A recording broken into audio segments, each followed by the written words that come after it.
Galatia pasal 6 ayat 10, karena itu selama masih ada kesempatan bagi kita, mari kita berbuat baik kepada semua orang. Tetapi terutama kepada kawan-kawan kita seiman. Yang mana selama masih ada kesempatan, mari kita berbuat baik. Berarti Rasul Paulus sedang memberitahu kepada kita, suatu hari nanti kita nggak punya kesempatan lagi berbuat baik. Karena waktu kita di surga semua sudah sempurna. Tidak ada lagi yang sakit, tidak ada lagi yang menangis, tidak ada lagi yang menderita. Kenapa sih Tuhan izinkan kita harus ada di bumi selama 70 tahun, 80, 90 tahun? Kenapa nggak Tuhan tempatkan kita dari awal ada di surga terus? Berarti Tuhan mau lewat kita membuat bumi ini seperti surga. Untuk membuat orang yang susah tidak lagi susah.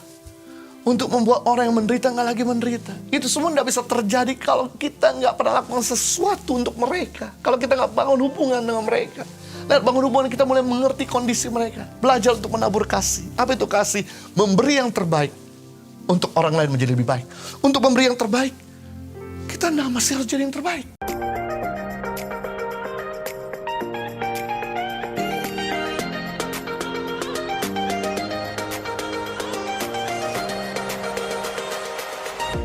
Yang keempat, healthy relationship yang Yesus lakukan, dia punya hubungan dengan orang di sekitarnya.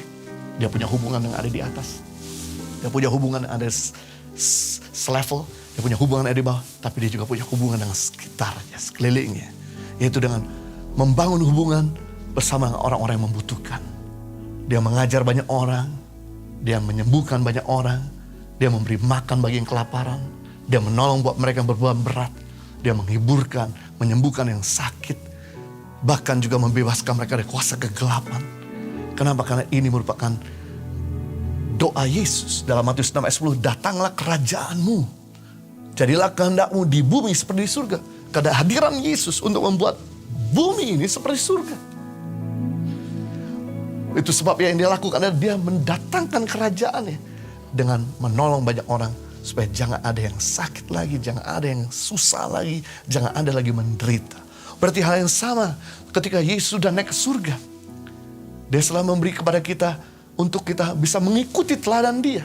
Bukan cuma kita punya hubungan dengan orang di atas, bukan cuma hubungan orang yang ada di sebelah kita. Bukan cuma punya hubungan orang yang ada di bawah kita, tapi kita juga punya hubungan untuk memberkati orang di sekitar kita. Karena Indonesia belum jadi Firdaus. Inilah tugas kita untuk membuat Indonesia jadi Firdaus.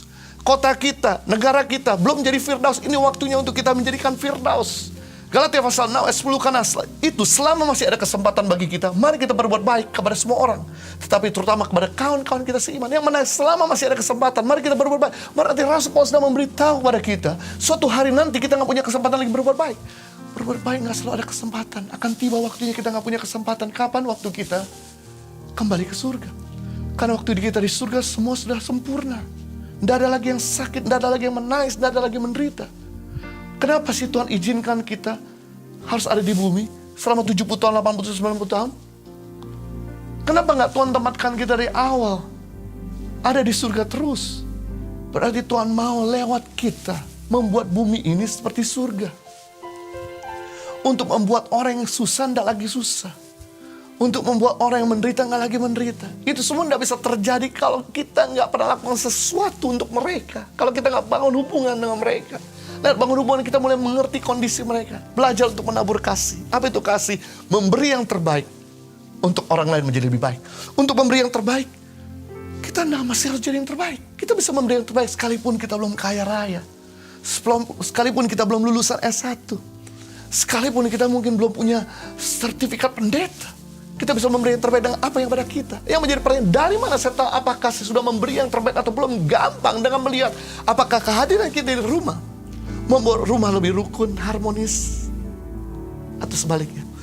Yang menjadi pertanyaan, dari mana saya tahu apakah sudah memberi yang terbaik atau belum? Gampang dengan melihat apakah kehadiran di tempat pekerjaan, di sekolah, sudah membuat tempat pekerjaan lebih baik, atau sebaliknya. Yang jadi pertanyaan, dari mana kita tahu apakah sudah memberi yang terbaik atau belum? Gampang dengan melihat apakah kehadiran kita di kota dan bangsa kita sudah membawa kesejahteraan atau belum?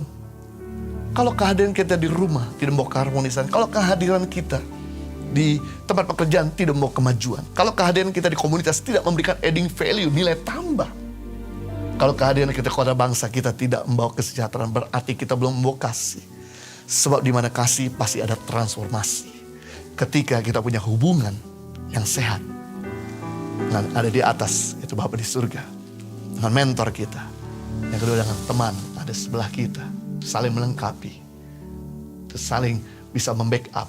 Dan kemudian orang yang ada di bawah untuk kita bisa mulai melahirkan orang-orang yang baik.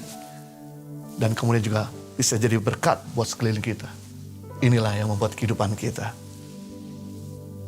prosper, membuat kehidupan kita produktif, membuat kehidupan kita efektif, maksimal, strong, dan terhindar daripada hal-hal yang tidak perlu untuk dilakukan. Tuhan Yesus memberkati.